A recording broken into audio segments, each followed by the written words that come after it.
अस्सलाम वालेकुम फ्रेंड्स, और यू कैसे हैं आप। उम्मीद है कि आप सब खैरियत से होंगे और अपनों के साथ होंगे। आज का हमारा प्रोडक्ट है lemon max dish wash bar with real lemon juice.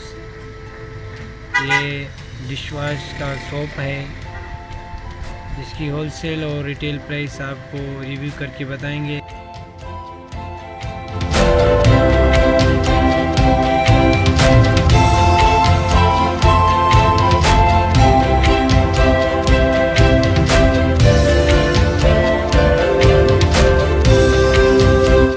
Lemon max dish wash bar net wait 175 ग्राम 175 ग्राम इसका वेट है और इसकी होलसेल प्राइस 1 बॉक्स की इसमें 4 डज़न होते हैं 1150 रुपीज़ 1150 रुपये।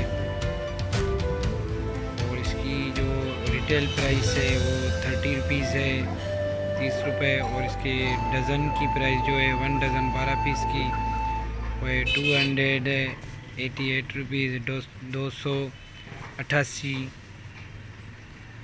290 भी चलता है और 288 भी चलता है।